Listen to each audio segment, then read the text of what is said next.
नमस्ते। आज का हमारा टॉपिक है quarter wave and half wave plate. देखिए, ये एक तरीके की फेज रिटार्डेशन प्लेट्स होती है, दैट मीन्स कला अवमंदक पट्टिका होती है। तो हम लोग सबसे पहले देखते हैं कि phase retardation plate that means कला अवमंदक पट्टिका क्या होती है। तो देखिए, कला अवमंदक पट्टिका जो हमारी होती है वो डबल रिफ्रैक्टिव क्रिस्टल मतलब द्विअपवर्तित क्रिस्टल की समान चौड़ाई मतलब यूनिफॉर्म थिकनेस की प्लेट्स होती है, जिसकी जो हमारी रिफ्रैक्टिंग सरफेस होती है दैट मीन्स अपवर्तक तल जो होता है हमारा वो पैरेलल होता है ऑप्टिक एक्सिस से। ये हमारे ऑप्टिक एक्सिस है, उससे पैरेलल हमारी रिफ्रैक्टिंग सरफेस होगी।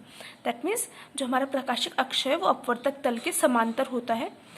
इससे हमारा क्या होगा कि जो हमारी ई रे और ओ रे जो हम लोग को मिल रही थी, मतलब साधारण और असाधारण किरण जो हम लोगों को मिल रही थी, उन दोनों के बीच में फेज डिफरेंस आ जाता है। दैट मीन्स हमारे इन दोनों के बीच में क्या होगा, हमारा कलांतर उत्पन्न हो जाता है इस तरीके की प्लेट के थ्रू। इसीलिए हम लोग इसको बोलते हैं फेज रिटार्डेशन प्लेट, क्योंकि मतलब कला अवमंदक पट्टिका, क्योंकि इसमें क्या होता है, इन दोनों के मध्य हम लोग कलांतर उत्पन्न कर देते हैं। दैट मीन्स ओ और ओ के बीच में हम लोग फेज डिफरेंस प्रोड्यूस कर देते हैं, इसलिए हम लोग इसको बोलते हैं phase retardation plate, that means कला अवमंदक पट्टिका। तो देखिए, इसका हमारा डायग्राम जो होगा वो इसी तरीके का होगा। समतल हम लोगों ने क्या किया, एक समतल ध्रुवित प्रकाश था, उसको जब हम लोग फेज रिटार्डेशन प्लेट से डालेंगे, दैट मीन्स एक प्लेन पोलराइज्ड लाइट थी हमारी, उसको जब हम लोग इसके थ्रू डालेंगे तो देखिए इधर के डायरेक्शन में क्या होगा, हमारा ई रे और ओ रे की जो होगी वेलोसिटी वो दोनों की डिफरेंट होगी, मतलब वेग जो होगा ई और ओ रे का वो डिफरेंट होगा। इसकी वजह से हम लोगों को क्या ऐसे मिलेगा, इस तरीके का हम लोगों को वेव फ्रंट मिलेगा, मतलब तरंगार्क मिलेगा। तो देखिए, इससे हमारे ये जो रहेगी इन दोनों के बीच में फेज डिफरेंस जनरेट हो जाएगा, राइट। दैट मीन्स कलांतर उत्पन्न हो जाएगा। हम लोगों ने यहाँ पे क्या किया है, नेगेटिव क्रिस्टल कैल्साइट क्रिस्टल लिया, मतलब ऋणात्मक कैल्साइट क्रिस्टल लिया है। ऋणात्मक क्रिस्टल के लिए हमारे पास क्या होता है, ऑर्डिनरी रे की जो वेलोसिटी होती है वो कम होती है एक्स्ट्रा ऑर्डिनरी रे से, मतलब साधारण किरण की जो वेग होता है हमारा वो कम होता है असाधारण किरण के वेग से। इस वजह से जो हमारा फेज डिफरेंस आएगा उसको हम लोग निकालेंगे। किस तरीके से निकालते हैं, देखिए फेज डिफरेंस, उसके लिए हम लोग यूज़ करते हैं delta equal to 2 delta x. तो देखिए, इन यहाँ से यहाँ पर इसकी यदि हम लोग थिकनेस मानते हैं डी इस पूरे की, तो यहाँ से यहाँ पर आने में टाइम डिफरेंस दोनों रेज में कितना होगा, वो जाएगा d/v0 माइनस d/ve के इक्वल, राइट। मतलब टाइम हम लोगों को और साधारण किरण को d/v0 लग रहा है और d/ve लग रहा है हम लोगों को असाधारण किरण को टाइम।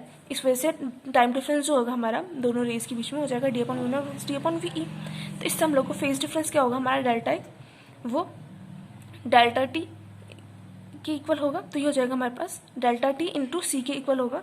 तो इससे हो जाएगा हमारे पास nu not minus nu e d के इक्वल, राइट। तो डेल्टा एक्स हमारे पास आ गया, मतलब हमारे पास पथांतर या फिर पार्ट डिफरेंस आ चुका है। तो हम लोगों को फेज डिफरेंस निकालना है। फेज डिफरेंस हमारा क्या होगा, 2π/λ डेल्टा एक्स के इक्वल। तो हमारे पास आएगा 2π/λ nu not minus nu e d के इक्वल। इसको हम लोग बोलते हैं relative phase retardation, that means अपेक्षिक कला अवमंदन। तो देखिए, ये जो हमारी फेज रिटार्डेशन प्लेट है, जैसे मैंने आपको पहले बताया था, ये दो तरीके की होती है। एक होती है क्वार्टर वेव प्लेट मतलब चतुर्थांश पट्टिका, दूसरी हमारी होती है half wave plate that means अर्ध तरंग पट्टिका। तो अब सबसे पहले हम लोग देखते हैं क्वार्टर वेव प्लेट मतलब चतुर्थांश पट्टिका के बारे में। तो देखिए, ये हमारी डबल रिफ्रैक्टिंग क्रिस्टल मतलब द्विअपवर्तित क्रिस्टल से बनी हुई पट्टिका होगी, जिसका जो रिफ्रैक्टिंग सरफेस है वो ऑप्टिक एक्सिस पैरेलल होगा, जैसे हमने पहले बताया था। मतलब जिसकी अपवर्ती सतह है हमारी वो प्रकाशिक अक्ष के समांतर होगी, और इसकी थिकनेस जो होती है वो होती है मेन चीज़। इसकी जो थिकनेस होती है वो इस तरीके से होती है कि हमारा जो पथांतर है वो तो λ/4 का उत्पन्न करती है ये, और जो फेज डिफरेंस है हमारा वो π/2 के लगभग का उत्पन्न करती है ओ रे और ई के बीच में, मतलब साधारण और असाधारण किरण के बीच वो कलांतर तो हमारा π/2 का उत्पन्न करती है और पथांतर हमारा λ/4 के लगभग का उत्पन्न करती है। तो हम लोग π/2 5π/2 इस तरीके का होगा, तो डेल्टा को हम लोग कैसे लिखते हैं, π/2 5π/2 इस तरीके से। तो जनरल फॉर्म हमारी होगी 2n+1 पाई के इक्वल। तो इससे हम लोग ये लिख सकते हैं डेल्टा जो होगा हमारा 4n+1/2 पाई के इक्वल होगा, जो कि हमारा होता है 2πd/λ nu not minus nu e के इक्वल, राइट। इस वाले फॉर्मूला में हम लोगों ने डेल्टा की वैल्यू डाल दी, तो हमारे पास आ जाएगा 2π nu not minus nu e d के इक्वल। तो इससे हमारे पास क्या होगा, डी की वैल्यू आ जाएगी λ4n+1/4 nu not minus nu e. ये होगा हमारा नेगेटिव क्रिस्टल के लिए, मतलब ऋणात्मक क्रिस्टल के लिए। अब जब हम लोग पॉजिटिव क्रिस्टल्स की बात करेंगे, मतलब धनात्मक क्रिस्टल की, तब हमारे पास क्या होगा, न्यू ई हमारा इधर आ जाएगा और न्यू नॉट हमारे इधर की साइड हो जाएगा, क्योंकि उसमें वो जो वैल्यूज़ होगी वो अपोजिट, मतलब न्यू ई की वैल्यू ज़्यादा होती है न्यू नॉट से उस केस में, इसलिए हमारा इस तरीके का बन जाएगा, राइट। तो ये हमारा जो कि थिकनेस आ गई प्लेट की दोनों केसेस के अंदर। तो देखिए इस तरीके से हम की जो हमारी होती है क्वार्टर वेव प्लेट जो हमारी होती है, दैट मीन्स चतुर्थांश पट्टिका जो होती है, इसका मेन यूज़ हमारा होता है सर्कुलर और इलेक्ट्रिकल पोलराइज्ड लाइट बनाने में। दैट मीन्स वृत्तीय और दीर्घवृत्तीय ध्रुवित प्रकाश बनाने के लिए इसका सबसे ज़्यादा यूज़ होता है। तो देखिए हम लोगों ने क्या किया, क्वार्टर वेव प्लेट लगाई हम लोगों ने। तो मैंने आपको बोला कि इससे क्या होता है, हम लोगों का इलेक्ट्रिकली और सर्कुलर पोलराइज्ड लाइट के लिए हम लोग इसको यूज़ करते हैं। तो अब मैं बताती हूँ आपको कि कैसे ये हम लोगों को इलेक्ट्रिकल पोलराइज्ड लाइट और सर्कुलर पोलराइज्ड लाइट मिलेगी।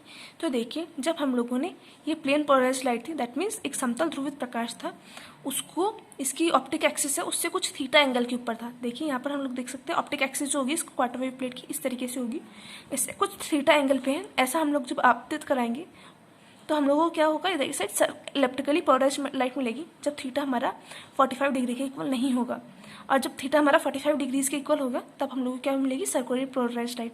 क्योंकि हम लोगों ने पहले देखा था ई नॉट और ई वाला, ई नॉट कॉस थीटा और ई नॉट साइन थीटा वाला हम लोगों ने देखा था। तो हम लोगों को क्या मिला था कि जब थीटा 45 डिग्री इक्वल होता था जब हम लोगों को सर्कुलर पोलराइज्ड लाइट मिलती थी, और जब theta not equal to 45 degree होता था तब हम लोग को इलेक्ट्रिकल पोलराइज्ड लाइट मिलती थी, मतलब दीर्घवृत्तीय ध्रुवित प्रकाश मिलता था। तो वही चीज़ यहाँ पे होगी, theta not equal to 45 degree के लिए हम लोगों को दीर्घवृत्तीय ध्रुवित प्रकाश मिलेगा, मतलब इलेक्ट्रिकली पोलराइज्ड लाइट मिलेगी। और इस थीटा इक्वल टू 45 डिग्री के लिए हम लोग को सर्कुलर पोलराइज्ड मतलब वृत्तीय ध्रुवित प्रकाश मिलेगा। अब हम लोग देखते हैं हाफ वेव प्लेट मतलब अर्ध तरंग पट्टिका। तो देखिए हाफ प्लेट हमारी क्या होती है, वो भी डबल रिफ्रैक्टिंग क्रिस्टल की बनी हुई प्लेट होती है, मतलब द्वि अपवर्ती क्रिस्टल की प्लेट होती है, जिसकी जो अपवर्ती सतह होगी मतलब रिफ्रैक्टिंग सरफेस होगी वो पैरेलल होती है ऑप्टिक एक्सिस की, मतलब जो अपवर्ती सतह है हमारी वो प्रकाशिक अक्ष के समांतर होती है, और इसकी जो थिकनेस होगी मतलब जो मोटाई होगी वो इस तरीके से होती है कि वो पाथ डिफरेंस उत्पन्न करती है λ/2 का, दैट मीन्स पथांतर उत्पन्न करती है λ/2 का, और कलांतर उत्पन्न करती है, फेज डिफरेंस उत्पन्न करती है पाई का ई और ओर के बीच में। तो हम लोग इससे लिख सकते हैं डेल्टा जो होगा हमारा 2n+1 पाई के इक्वल होगा। तो ये इधर की साइड हम लोग delta equals to 2n+ pi equals to 2 D upon lambda nu not minus nu, इससे हमारे पास दिया जाएगा lambda 2n+1 upon 2 nu not minus nu. तो देखिए ये जो हमारे हाफ वेव प्लेट्स होती है उनका मेन यूज़ होता है, ये जो डायरेक्शन होती है प्लेन ऑफ वाइब्रेशन की, प्लेन पोलराइज्ड लाइट के लिए या फिर इलेक्ट्रिकली या सर्कुलर पोलराइज्ड लाइट के लिए वो वाइब्रेशन को चेंज करने की का मेन यूज़ होता है इसका। मतलब हम लोगों ने क्या किया, हाफ वेव प्लेट है इधर की साइड से इसको डाला, तो देखिए ये प्लेन ऑफ वाइब्रेशन है प्लेन पोलराइज्ड लाइट का, वो हमारा इस केस में चेंज हो जाएगा। वैसे ये हम लोगों ने हाफ वेव प्लेट है हमारी, इसमें इधर की साइड क्लॉकवाइज वाली इलेक्ट्रिकल पोलराइज्ड लाइट डाली है आप लोगों ने, तो इधर की साइड हम लोग कौन सी मिलेगी, anti clockwise electrically polarised light मिलेगी। वैसे सर्कुलर पोलराइज्ड लाइट हम लोगों ने क्लॉकवाइज डाली तो एंटी क्लॉकवाइज मिलेगी, और यहाँ पे एंटी क्लॉकवाइज वाली डालते हैं हम लोग तो यहाँ पे हम लोगों को क्लॉकवाइज मिलती है। ये मेन काम होता है हाफ वेव प्लेट का, दैट मीन्स अर्ध तरंग पट्टिका का। अब हम लोग देखते हैं हमारी जो पोलराइज्ड लाइट है उसको एनालिसिस कैसे किया जा सकता है कि मतलब ये वाली लाइट है वो पोलराइज्ड है, ध्रुवित है या नहीं, और ये कौन सी तरीके से पोलराइज्ड है, मतलब किस तरीके से ध्रुवित है। तो उसके लिए देखिए सबसे पहले हम देखते हैं कि पोलराइजेशन की पॉइंट ऑफ व्यू से लाइट कितने तरीके की होती है, मतलब ध्रुवण के अनुसार लाइट कितने तरीके की होती है हम लोग देखते हैं। तो सबसे पहले हमारी होती है अनपोलराइज्ड लाइट, उसको हम लोग यूपीएल भी लिख सकते हैं, मतलब अध्रुवित प्रकाश। दूसरा होता है हमारा पार्शियली प्लेन पोलराइज्ड लाइट, मतलब आंशिक रूप से आंशिक समतल ध्रुवित प्रकाश, वो जगह PPPL। थर्ड हमारा होता है plane polarised light, that means समतल ध्रुवित प्रकाश, उसको हम लोग डिनोट करेंगे PPL से। फोर्थ होता है हमारा circular polarised light, that means वृत्तज ध्रुवित प्रकाश, इसको हम लोग CPL से डिनोट करेंगे। फिफ्थ होता है हमारे पास इलेक्ट्रिकली पोलराइज्ड लाइट, मतलब दीर्घवृत्तज ध्रुवित प्रकाश, उसको हम लोग EPL से डिनोट करेंगे।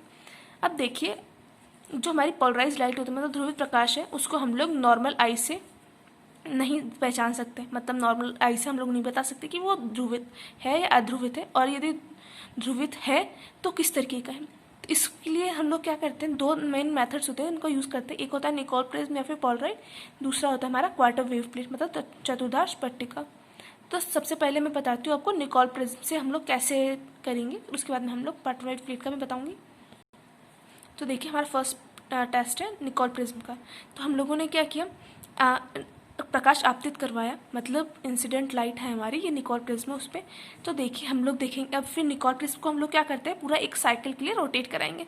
अब हम लोग फिर उसमें देखेंगे कि जो लाइट की इंटेंसिटी है उसमें कैसे वेरिएशंस आ रहे हैं, उसकी बेसिस पे हम लोग बताएंगे कि ये जो लाइट है हमारी वो कौन सी थी, मतलब पोलराइज थी, अनपोलराइज थी, अध्रुवित थी, ध्रुवित थी, या फिर आंशिक रूप से ध्रुवित थी, या फिर सर्कुलर पोलराइज थी वगैरह सब कुछ अलग अलग, मतलब किस तरीके से ध्रुवित थी वो हम लोग उस तरीके से बताएंगे। मतलब हम लोगों ने क्या किया, प्रकाश को आपतित करवाया निकोल प्रिज्म के ऊपर, लाइट को इंसिडेंट करवाया निकोल प्रिज्म के ऊपर, और निकोल प्रिज्म को हम लोग क्या करेंगे, पूरे साइकिल के लिए एक पूरा चक्कर रोटेट करवाएंगे। तो देखिए यदि हमारी जो इंटेंसिटी है, मतलब उसकी जो लाइट की जो तीव्रता है वो यदि 2 बार मैक्सिमम हो रही है और 2 बार मिनिमम हो रही है, और जब मिनिमम हो रही है तो उस टाइम पे उसकी इंटेंसिटी जो है हमारी वो 0 की इक्वल होगी, मतलब 0 इंटेंसिटी वाले मिनिमम मिल रहे हैं हम लोगों को और 2 बार हम लोग को मैक्सिमम मिल रहे हैं, तो वो वाली लाइट तो हमारी क्या होगी, प्लान पोलराइज लाइट, मतलब समतल ध्रुवित प्रकाश। और यदि हम लोगों के पास इंटेंसिटी मैक्सिमम मिल रहे हैं हम लोग को 2, मतलब तीव्रता 2 बार तो हमारी जो प्रकाश है वो तीव्र मिल रहा है हम लोगों को, और 2 बार ही आपको बहुत ही कम तीव्रता मिल रही है प्रकाश की। लेकिन जब मिनिमम वाली तीव्रता वाला प्रकाश है उस टाइम पे उसकी तीव्रता जो इंटेंसिटी है वो 0 नहीं हो रही है, मतलब नॉन जीरो इंटेंसिटी का मिनिमम मिल रहा है हम लोगों को, तो हमारी होगी पार्शियली प्लेन पोलराइज लाइट या फिर elliptically plane polarise light, electrically polarise light. और यदि हम लोग को इंटेंसिटी में कोई भी वेरिएशन नहीं आ रहा है तो वो हमारी अनपोलराइज लाइट होगी या फिर सर्कुलरली पोलराइज लाइट होगी। अब क्योंकि देखिए इससे हम लोग फर्स्ट टेस्ट के तो क्लियर नहीं कर सकते, ये दोनों जो है हमारे उसमें हम लोगों को पता चल रहा है कि कुछ है कि इन दोनों में से कौन सी होगी, इन दोनों में से कौन सी होगी, इसलिए हम लोगों को चाहता है सेकंड टेस्ट। उसके अंदर हम लोग क्या करेंगे, निकोल प्रिज्म से पहले हम लोगों ने एक क्वार्टर वेव प्लेट लगा दी, उससे हम लोगों का क्या होगा, इसका यूज़ करके हम लोग वो बिल्कुल एग्जैक्ट पता कर सकते हैं कि ये वाला जो प्रकाश है हमारा कौन सा वाला है। तो देखिए यदि हमारी पहले वाले टेस्ट में पार्शियल पोलराइज लाइट आ रही थी या फिर इलेक्ट्रिकली पोलराइज लाइट आ रही थी, मतलब आंशिक समतल ध्रुवित प्रकाश आ रहा था या फिर हम लोग पर दीर्घवृत्तीय ध्रुवित प्रकाश आ रहा था, तो यदि उसमें अब हम लोगों ने जब क्वार्टर वेव प्लेट लगा के इससे किया, तो यदि पहले इंटेंसिटी में वेरिएशन जो आएगा हमारे पास 2 बार मैक्सिमम आ रहा है और 2 बार हम लोग को 0 इंटेंसिटी वाली लाइट मिल रही, तब तो हमारे पास ये जो प्रकाश है हमारा वो इलेक्ट्रिकल पोलराइज लाइट होगी, मतलब दीर्घवृत्तीय ध्रुवित प्रकाश होगा। लेकिन यदि हम लोगों को 2 बार मैक्सिमम मिल रहा है और 2 बार मिनिमम मिल रहा है, लेकिन जो मिनिमम है हमारा वो नॉन जीरो इंटेंसिटी वाला है, मतलब बिल्कुल बंद नहीं हो रही है लाइट की इंटेंसिटी उस टाइम पे, तो वो हमारा आंशिक रूप से समतल ध्रुवित प्रकाश होगा। लेकिन यदि हम लोगों को पहले मिल रहा था अनपोलराइज लाइट या फिर सर्कुलर पोलराइज लाइट, अब हम लोगों ने जब उसको ये क्वार्टर वेव प्लेट वाला डाला, उसके बाद में यदि हम लोगों की इंटेंसिटी में कोई वेरिएशन नहीं आ रहा है तो हमारी वो अनपोलराइज लाइट थी। लेकिन यदि अब उस टाइम पे हम लोगों को 2 मैक्सिमम और 2 मिनिमम मिल रहा है 0 इंटेंसिटी वाले, तो वो हमारी सर्कुलर पोलराइज लाइट होगी, मतलब वृत्तीय ध्रुवित प्रकाश होगा, और ये वाला होगा हमारा अध्रुवित प्रकाश। यहाँ पर हम लोगों का पोलराइजेशन का कि हम लोग कैसे क्लासीफाई करेंगे, मतलब कैसे बताएंगे कि कौन सी वाली लाइट है, वो कंप्लीट होता है। Thank you.